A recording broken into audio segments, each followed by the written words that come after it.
بسم اللہ الرحمن الرحیم۔ حضرت ام حبیبہ رضی اللہ تعالی عنہا کے پہلے شوہر کا مرتد ہونا اور ام المومنین بننا۔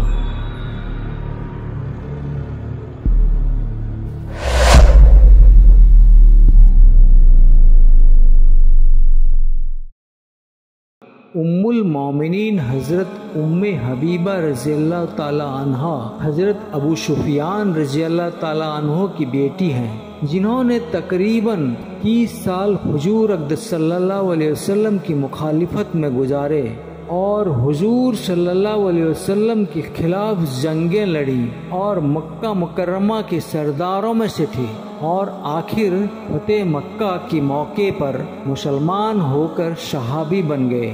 جب حضرت ام حبیبہ رضی اللہ تعالی عنہا اور ان کے شوہر مسلمان ہو گئے تو ان دونوں کے مسلمان ہونے سے ابو سفیان کے کلیجے پر چھری چلتی تھی اور ان کو بیٹی اور داماد کا مسلمان ہونا برداشت نہیں ہوتا تھا، چنانچہ ان کو تکلیفیں پہنچانے کے در پہ رہتے تھے۔ اس زمانے میں بہت سے مسلمان کافروں کے تکلیفوں سے تنگ آ کر حبشہ کی طرف ہجرت کر گئے تھے۔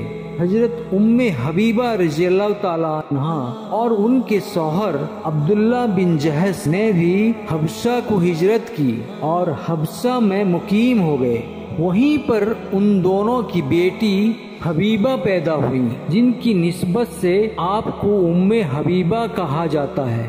آپ کا اصل نام رملہ ہے۔ ایک رات حضرت ام حبیبہ سوئیں تو خواب میں دیکھا کہ ان کے شوہر عبداللہ بن جہش کا چہرہ بری طرح مشق ہو گیا ہے۔ یہ گھبرا کر اٹھی اور دل میں سوچنے لگی کہ شاید عبداللہ بن جہش کی حالت میں کوئی بڑا تغیر آنے والا ہے۔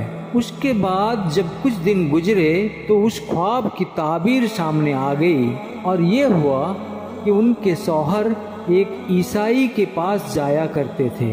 اس کے پاس جانے کے نتیجے میں دل سے ایمان نکل گیا اور عیسائی بن گئے۔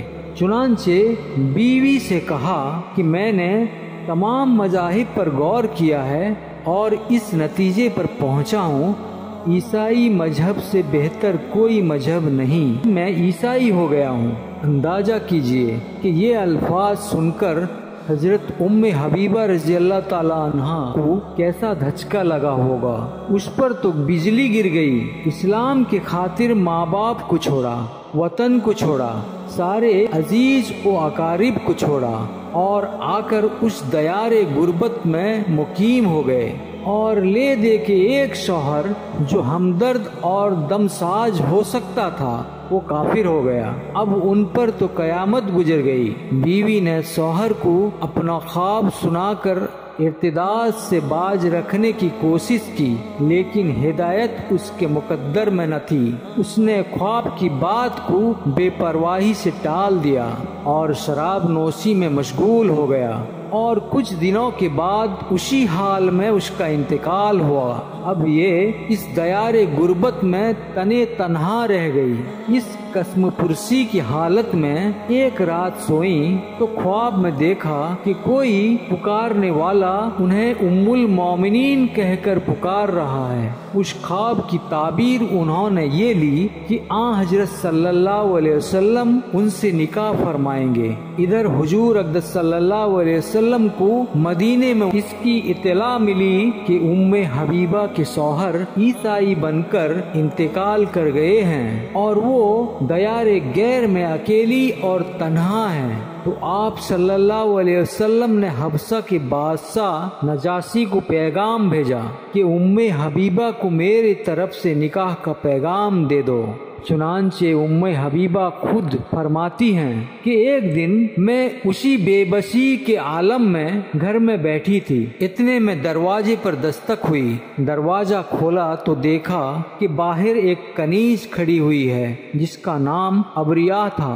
حضرت حبیبہ نے اس سے پوچھا کہ کہاں سے آئی ہو؟ اس نے جواب دیا، مجھے حبشہ کے بادشاہ نجاشی نے بھیجا ہے اور کہا ہے کہ میرے پاس رسول کریم صلی اللہ علیہ وسلم کا خط آیا ہے جس میں آپ صلی اللہ علیہ وسلم نے مجھے یہ خدمت سونپی ہے کہ میں آپ سے ان کے نکاح کا انتظام کروں، لہٰذا آپ کسی کو اپنے نکاح کا وکیل بنا دیں تاکہ وہ آپ کی طرف سے نکاح کر سکیں۔ حضرت حبیبہ فرماتی ہیں کہ جس وقت یہ الفاظ میرے کان پر پڑے اس وقت مجھے اس قدر مسرت اور حیرت ہوئی کہ اس خوشی میں جو زیور پہنے ہوئے تھی وہ سب اتار کر کنیز کو دے دیا اور حضرت خالد بن سعید بن العاص رضی اللہ تعالیٰ عنہ کے پاس پیغام بھیج کر انہیں اپنا وکیل مقرر فرما دیا۔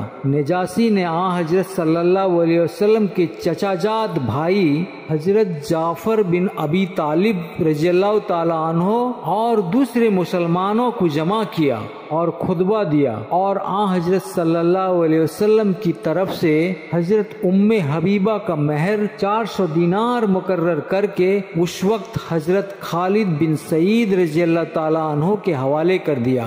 حضرت خالد بن سعید نے وکیل کی حیثیت سے نکاح کو قبول کیا۔ نکاح کے بعد جب سب لوگ اٹھ کر جانے لگے تو نجاشی نے کہا کہ ذرا ٹھہریے، انبیاء کرام کی سنت یہ ہے کہ نکاح کے بعد ولیمہ بھی کرتے ہیں۔ چنانچہ کھانا منگوایا گیا، اس کے بعد سب رخصت ہو گئے۔ حضرت حبیبہ رضی اللہ تعالیٰ عنہا فرماتی ہیں کہ مہر کے طور پر جو 400 دینار مجھے دیے گئے تھے میں نے ان میں سے 100 دینار ابریہ کو مزید انعام کے طور پر دینے چاہے، لیکن اس کنیز نے کہا کہ مجھے بادشاہ نے آپ سے کچھ لینے سے منع کر دیا اور جو زیور آپ نے دیے تھے وہ بھی آپ کو واپس کرنے کی تاکید کی ہے۔ اس کے بدلے میں انہوں نے مجھے آج خود بہت انعام دے دیا ہے۔ نجاشی نے اس کے بعد حضرت حبیبہ رضی اللہ تعالیٰ عنہ کی خدمت میں بہت سے تحفے بھیجے جن میں شاہی خوشبوئیں بھی شامل تھیں اور نہایت اعزاز و اکرام کے ساتھ آپ کو مدینہ طیبہ بھیجنے کا بندوبست فرمایا۔ جب حضرت حبیبہ حضرت صلی اللہ علیہ وسلم کے پاس مدینہ طیبہ جانے لگیں تو ابریہ کنیز نے آ کر آپ سے کہا کہ میں بھی مسلمان ہو چکی ہوں اور میری طرف سے سرکار دو عالم صلی اللہ علیہ وسلم کو سلام عرض کر دیجیے گا۔ حضرت حبیبہ رضی اللہ تعالیٰ عنہ سلام پہنچانے کا وعدہ کیا اور رخصت ہو گئیں۔ مدینہ طیبہ پہنچ کر انہوں نے حسب وعدہ ابریہ کا سلام حضور صلی اللہ علیہ وسلم کو پہنچایا۔ آپ صلی اللہ علیہ وسلم نے سارا واقعہ سن کر تبسم فرمایا اور ابریہ کو دعائیں دیں۔ جب حضرت ابو سفیان کو یہ اطلاع ملی کہ میری بیٹی کا نکاح حضرت صلی اللہ علیہ وسلم سے ہو گیا ہے، اس وقت بے ساختہ ان کی زبان پر جو کلمہ آیا وہ یہ تھا کہ یہ خبر تو خوشی کی خبر ہے، اس لیے کہ محمد صلی اللہ علیہ وسلم ان لوگوں میں سے نہیں جن کے پیغام کو رد کیا جائے، لہذا یہ تو خوش قسمتی کی بات ہے کہ حبیبہ وہاں چلی گئی۔ صلح حدیبیہ کے موقع پر جنگ بندی کا جو معاہدہ ہوا تھا خود کفار مکہ نے اس کی خلاف ورزی کر کے اسے توڑ دیا۔ صلح ختم ہو گئی اور ابو سفیان کو اندازہ ہوا کہ اب حضرت صلی اللہ علیہ وسلم کسی وقت مکہ مکرمہ پر حملہ آور ہو سکتے ہیں، اس لیے وہ جنگ بندی کی مدت میں توسیع کی تجویز لے کر حضرت صلی اللہ علیہ وسلم کی خدمت میں مدینہ طیبہ حاضر ہوئے۔ حضرت صلی اللہ علیہ وسلم نے ان کی تجویز مسترد کر دی۔ اس موقع پر انہیں خیال ہوا کہ اپنی بیٹی حضرت حبیبہ کے پاس جا کر ان سے سفارش کروائیں۔ دنیا کے عام قاعدے کے مطابق ان کی بیٹی اپنے شوہر حضور صلی اللہ علیہ وسلم سے ضرور سفارش کریں گی۔ چنانچہ ابو سفیان حضرت حبیبہ کے پاس پہنچے۔ بیٹی نے ان کا استقبال کیا۔ جس وقت یہ گھر میں داخل ہوئے اس وقت حضور اقدس صلی اللہ علیہ وسلم کا بستر گھر میں بچھا ہوا تھا۔ حضرت سفیان گھر میں داخل ہو کر اس بستر پر بیٹھنے کا ارادہ کیا تو حضرت حبیبہ رضی اللہ تعالیٰ عنہا تیزی سے آگے بڑھی اور حضور اقدس صلی اللہ علیہ وسلم کا بستر ایک طرف ہٹا کر لپیٹ کر رکھ دیا۔ ابو سفیان کو بیٹی کا طرز عمل بڑا عجیب محسوس ہوا اور ایک جملہ یہ کہا کہ رملہ، کیا یہ بستر میرے لائق نہیں ہے یا میں اس بستر کے لائق نہیں ہوں؟ حضرت حبیبہ رضی اللہ تعالیٰ عنہا نے جواب دیا کہ ابا جان، بات یہ ہے کہ آپ اس بستر کے لائق نہیں ہیں، اس واسطے کہ محمد صلی اللہ علیہ وسلم کا بستر ہے، اور جو آدمی مشرک ہو میں اس کو اپنی زندگی میں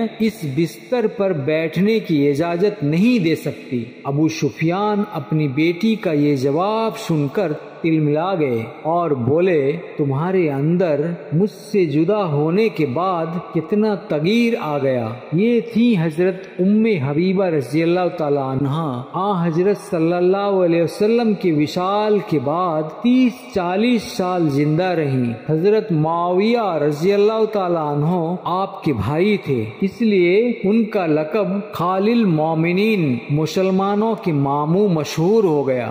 جب وہ خلیفہ بنے تو حضرت حبیبہ رضی اللہ تعالیٰ عنہا ان سے ملاقات کے لیے دمشق تشریف لائیں۔